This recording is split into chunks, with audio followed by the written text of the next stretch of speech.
Olá pessoal, tudo bem com vocês? Quem vem morar em Portugal ou mesmo acompanha as notícias sobre a política portuguesa, logo percebe que o sistema político e a governança aqui no país é bem diferente do que a gente está habituado no Brasil. Não só a constituição dos poderes muda, como o esquema de eleições também. Quer entender melhor como as coisas funcionam aqui em terras lusitanas? Eu sou a Fabiane Paza, jornalista aqui no canal Nacionalidade Portuguesa e vou te explicar nesse vídeo.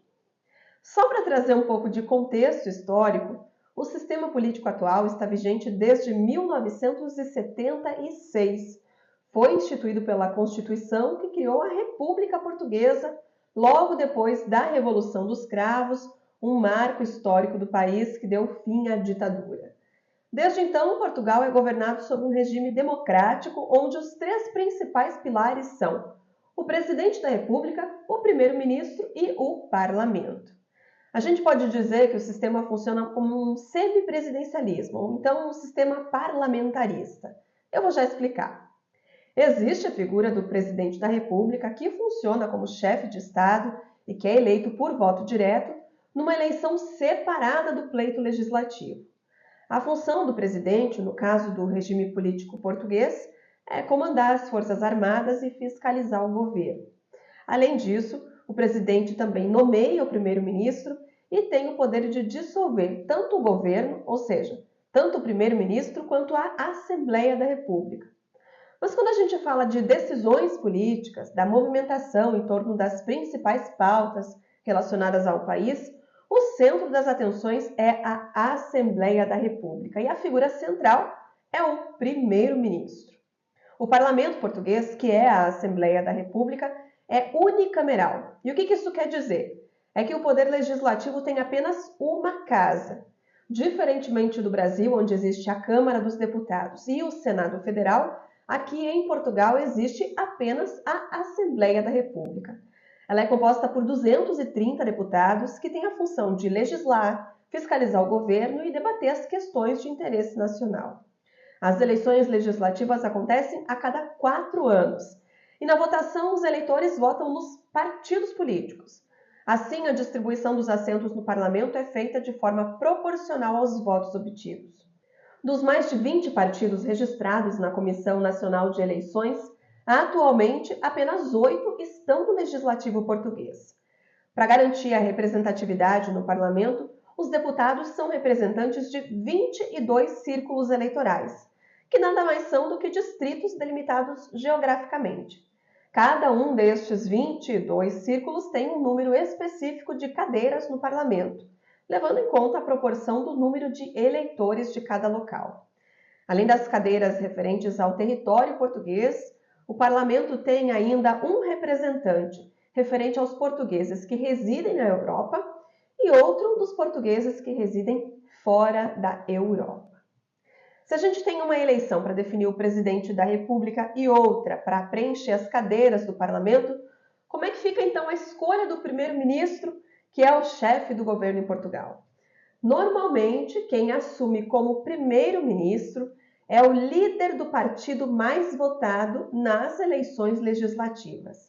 E esta eleição é super importante porque o primeiro-ministro é quem assume a posição constitucional de chefe do governo.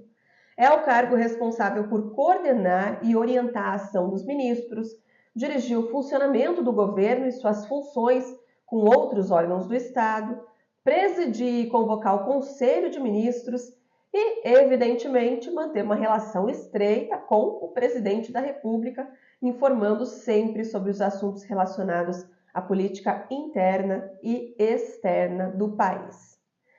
Já que estamos falando do sistema de governo português, vale citar uma situação que pode chamar a atenção dos brasileiros e que está acontecendo exatamente no período em que eu estou gravando esse vídeo, em janeiro de 2024, que é a dissolução do parlamento.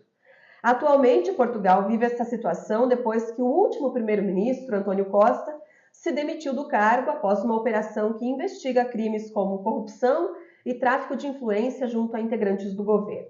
E o que significa dissolver o parlamento? A dissolução aparece como uma solução para uma crise ou um impasse governativo e parlamentar.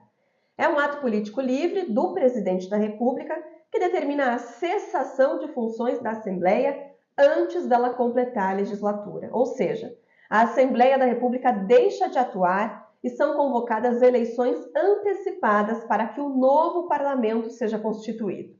E como é que fica a administração do país enquanto as eleições não acontecem?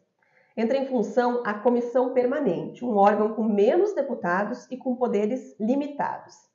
A dissolução do parlamento não é um procedimento comum, não acontece deliberadamente só pela vontade da presidência, é preciso consultar o Conselho de Estado e os partidos políticos previamente.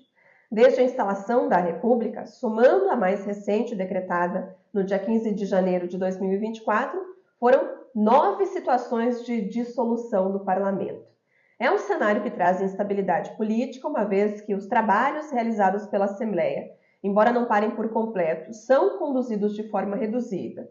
E também por toda a mobilização que uma eleição antecipada, ou seja, fora de época, gera no país como um todo. Em 2024, então, os portugueses vão às urnas no dia 10 de março para definir quais partidos vão ocupar o parlamento e depois saber quem assume a cadeira de primeiro-ministro até o fim da legislatura. E por falar em eleição, o sistema de votação por aqui ainda é no papel. São várias as diferenças se a gente comparar com o sistema do governo no Brasil, não é mesmo?